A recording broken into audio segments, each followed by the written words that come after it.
वही वीडियो देखो जो आए बिना ब्रेक के। अभी डाउनलोड करें तक ऐप। नमस्कार, मैं हूं शम्स ताहिर खान और आप देख रहे हैं वारदात। 2 चरणों में 40 दिनों के लिए भारत बंद है।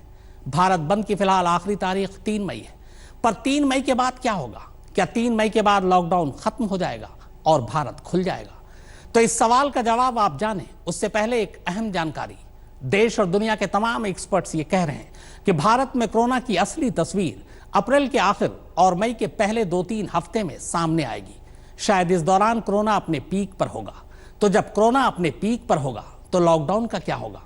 तो पेश है इसी पेचीदा सवाल पर ये रिपोर्ट। 3 मई के बाद भारत में क्या होगा? 3 मई के बाद लॉकडाउन खत्म हो, 3 मई के बाद लॉकडाउन और आगे बढ़ेगा, 3 मई के बाद लॉकडाउन में या फिर लॉकडाउन जून जुलाई तक जारी रहेगा? ये वो सवाल हैं जिनका जवाब हर देशवासी जानना चाहता है। मगर ये सवाल जितने आसान हैं, जवाब उतने ही पेचीदा। देश और दुनिया के तमाम एक्सपर्ट्स और वैज्ञानिकों की नजर भी इसी सवाल पर है,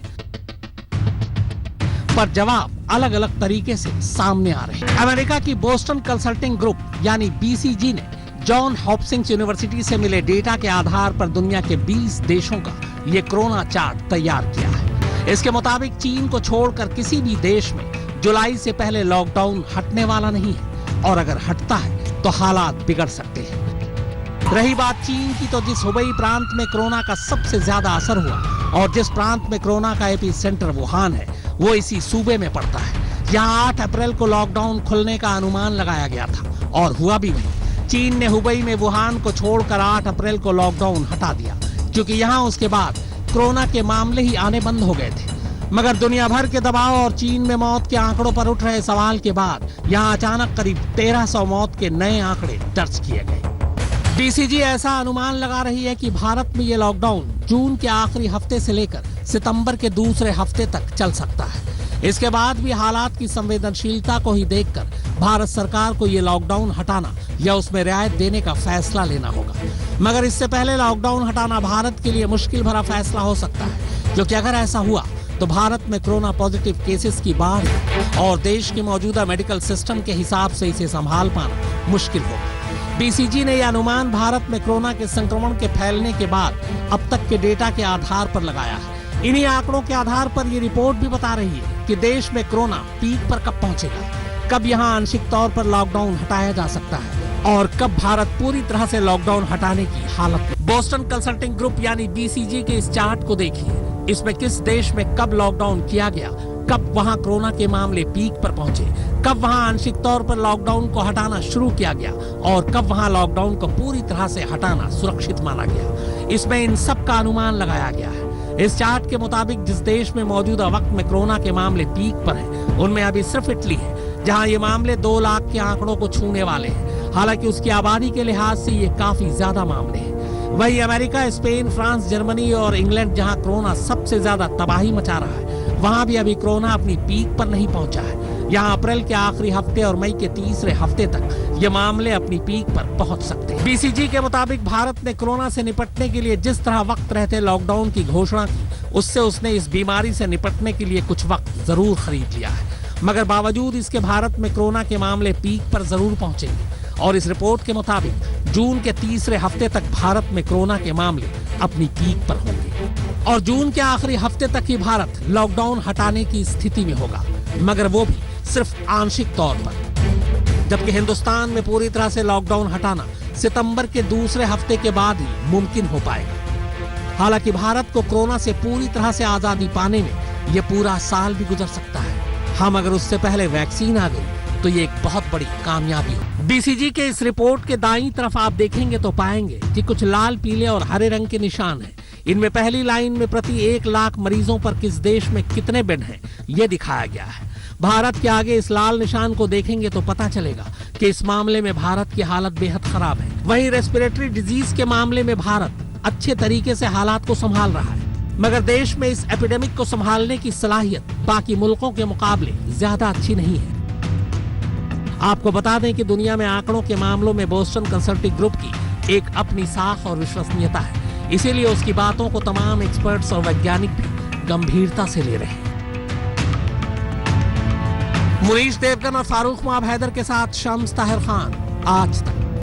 भारत में कोरोना के मौजूदा मरीजों को देखते हुए अगर 3 मई को सरकार लॉकडाउन हटाती है तो मान के चलिए कि मई जून में कोरोना अपनी 3rd स्टेज पर पहुंच सकता है और 3rd स्टेज में पहुंचने के बाद कुछ वक्त के लिए मरीजों की तादाद और तेजी से बढ़ेगी। तो फिर क्या 3 मई के बाद तीसरे चरण में तीसरी बार भारत बंद किया जाएगा? तो आइए भारत में लॉकडाउन की सही तस्वीर को देखने और समझने के लिए लॉकडाउन से जुड़ी 6 अलग अलग थ्योरी पर नजर डालते हैं। दुनिया भर के वैज्ञानिकों का मानना है कि लॉकडाउन से कोरोना का यह संक्रमण कंट्रोल तो नहीं किया जा सकता, हाँ, मगर इसे तब तक टाला जरूर जा सकता है जब तक कि इसकी कोई वैक्सीन सामने ना आ जाए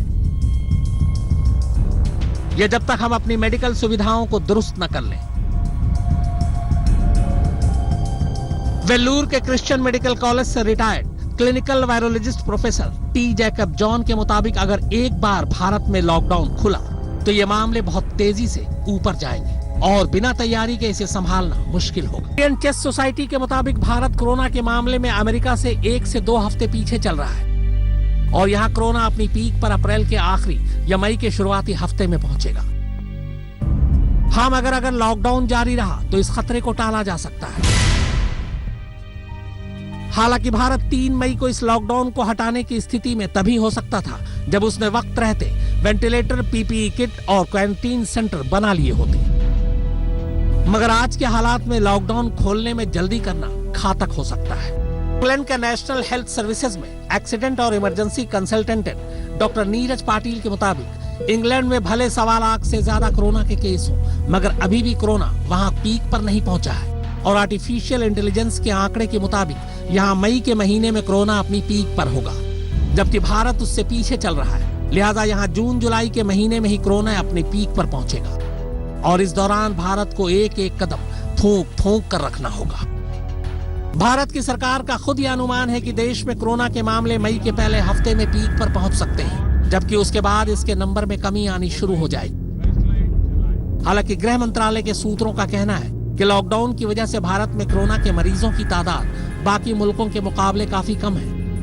राजस्थान, पंजाब और बिहार जैसे राज्य जिन्होंने पहले ही लॉकडाउन कर दिया था, वहां इन मामलों में ज्यादा उछाल नहीं आया, जबकि यूपी, गुजरात, महाराष्ट्र जैसे राज्य जिन्होंने केंद्र सरकार के ऐलान के बाद ही पूरी तरह से लॉकडाउन किया, वहां ये मामले ज्यादा हैं।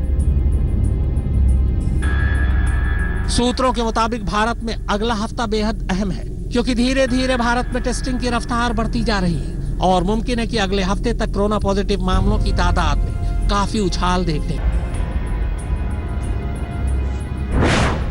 जाहिर है भारत को पहले कोरोना के पीक पर पहुंचने के बाद के खतरे के लिए खुद को तैयार करना होगा और तभी लॉकडाउन हटाने के बारे में फैसला करना सुरक्षित होगा। खुद पंजाब के मुख्यमंत्री कैप्टन अमरिंदर सिंह दुनिया भर के वैज्ञानिकों का हवाला देते हुए कह रहे हैं कि हिंदुस्तान में कोरोना सितंबर के मध्य तक अपनी पीक पर पहुंचेगा और तब इसमें 80 से 85% भारत के हिस्से प्रभावित हो जाएंगे। इतना ही नहीं, भारत के करीब 58% लोग तब कोरोना की गिरफ्त में होंगे। They have said that they expect कि ये इसकी पीक आएगी हिंदुस्तान में। So did the John Hopkins Institute and so did the Boston University. सबने यही बात की है कि हिंदुस्तान में I think you will touch a peak by July, August, and then it may come down. Here is the report, and it is here you are.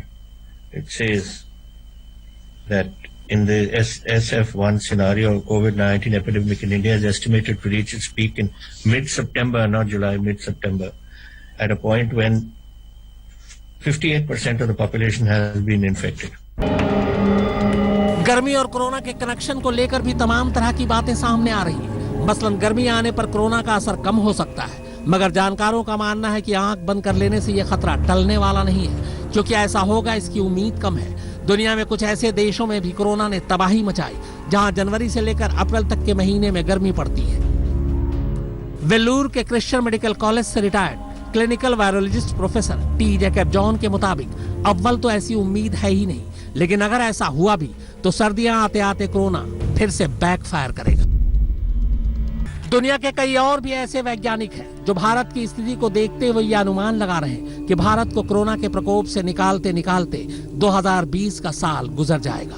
हालांकि उससे पहले ये उम्मीद की जा रही है कि कोरोना वायरस से लड़ने वाली वैक्सीन तैयार हो जाए। कुछ अच्छा होने के लिए दुआ मांगना अच्छी बात है, मगर इससे यह खतरा टलने वाला भी नहीं है।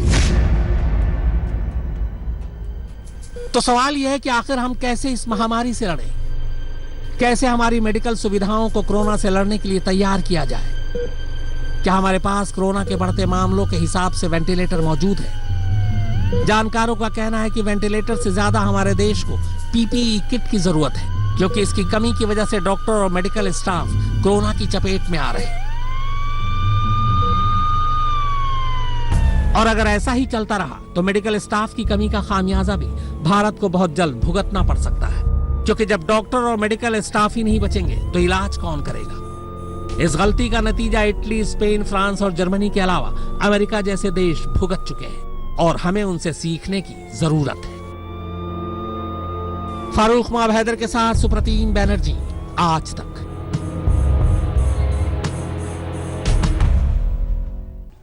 एक मामूली से वायरस और उसकी वजह से लगे लॉकडाउन ने इंसानों के निजाम को बिगाड़ कर रख दिया है। तो क्या कुदरत का इंसानों को इतना सबक काफी है, या इंसान की किस्मत में अभी और मुश्किलें बाकी हैं? इसे लेकर दुनिया भर के वैज्ञानिक दो धड़ों में बटे हुए हैं। एक ग्रुप का कहना है कि लॉकडाउन जरूरी है, तो दूसरा गुट कहता है कि इंसानों को कैद से आजाद कर दो, क्योंकि कोरोना को मारने का यही एक तरीका। दुनिया में कोरोना से लड़ने के दो बेहद अलग अलग हथियार हैं। एक कहता है घर में रहो, दूसरा कहता है बात भी वाजिब है। घर में इंसान आखिर कब तक रह सकता है, क्योंकि इससे तो पूरी दुनिया की अर्थव्यवस्था ही बैठ जाएगी। लोगों की नौकरियां जाने लगेंगी, खाने पीने के लाले पड़ जाएंगे, लोग डिप्रेशन में आ सकते हैं। तो फिर करें क्या? कोरोना से लड़ने का दूसरा रास्ता कहता है कि घर से निकल जाओ। इस थ्योरी के मुताबिक लॉकडाउन तभी तक कारगर है जब तक लोग घरों में कैद हैं। जैसे ही लोग घरों से निकलने लगेंगे, ये संक्रमण उन्हें जकड़ लेगा। इसीलिए छुपे नहीं, बल्कि इसका सामना करें। जितने ज्यादा लोग इससे संक्रमित होंगे, इंसानी जिस्म में इससे लड़ने की उतनी ज्यादा ताकत पैदा होगी। इसे ही हर्ड इम्यूनिटी कहते हैं। दुनिया को कोरोना वायरस से बचाने के लिए कई वैज्ञानिक हर्ड इम्यूनिटी अपनाने की सलाह दे रहे हैं, ताकि इसे फैलने से रोका जा सके। बड़ी अजीब सी बात है, मगर मेडिकल साइंस की सबसे पुरानी पद्धति के हिसाब से ये सच है। हर्ड इम्यूनिटी यानी सामूहिक प्रतिरोधक क्षमता। इसका मतलब यह है कि भविष्य में लोगों को बचाने के लिए फिलहाल आबादी के एक तय हिस्से को वायरस से संक्रमित होने दिया जाए। इससे उनके जिस्म के अंदर संक्रमण के खिलाफ सामूहिक इम्यूनिटी यानी प्रतिरोधक क्षमता पैदा होगी। इससे शरीर में वायरस के खिलाफ एंटीबॉडीज बनेंगी, जिसे उनके जिस्म से निकालकर वैक्सीन तैयार करने की कोशिश की जा सकती है, क्योंकि इससे फिर दोबारा कभी ये वायरस न तो उन्हें संक्रमित करेगा और न ही दूसरों को। कोरोना की वैक्सीन बनाने का वैज्ञानिकों को यही सबसे तेज तरीका समझ आ रहा है, वरना वैक्सीन बनते बनते इतनी देर न हो जाए कि दुनिया की आधी आबादी काल के गर्त में समा जाए। शुरुआत में इंग्लैंड और अब स्वीडन हर्ड इम्यूनिटी पर काम कर रहा है। अमेरिका जैसे देशों में जहां कोरोना तबाही मचा रहा है, उनके मना करने के बावजूद स्वीडन अपने देश में हर्ड इम्यूनिटी लागू कर रहा है। इसका तरीका यह है कि लोगों को इन्फेक्शन हो और उनका शरीर उसके खिलाफ इम्यूनिटी डेवलप करे, जैसा खसरा पोलियो के लिए होता है। एक बार इसका टीका लगने के बाद यह हमें दोबारा कभी नहीं होता। वैसे भी कोरोना वायरस के खिलाफ एक बार हर्ड इम्यूनिटी डेवलप हो गई तो फिर कोरोना का वायरस बिना जहर वाला सांप बनकर रह जाएगा।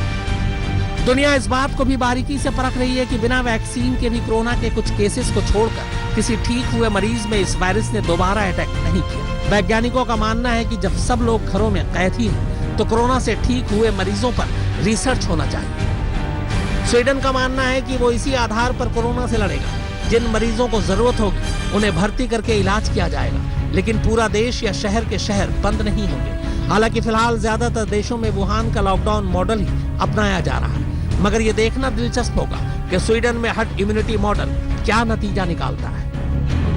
हिंदुस्तान में जहां ज्यादातर लोगों को मलेरिया और बीसीजी के टीके लगे हुए हैं, ऐसा माना जा रहा है कि इस लिहाज से भी भारत में हर्ड इम्यूनिटी कारगर साबित हो सकती है, क्योंकि भारतीयों की इम्यूनिटी पश्चिमी देशों के मुकाबले स्ट्रॉन्ग है। आंकड़े बताते हैं कि जिन देशों में मलेरिया फैल चुका है, वहां कोविड-19 का असर या तो नहीं है या फिर बेहद कम है। दरअसल ये इसलिए है क्योंकि जिस शरीर में मलेरिया एक बार एक्सपोज हो जाता है, उसके अंदर पाथवे डेवलप होकर जिंक आयनोस्फीयर पैदा हो जाता है, जिससे यह वायरस कमजोर पड़ने लगता है।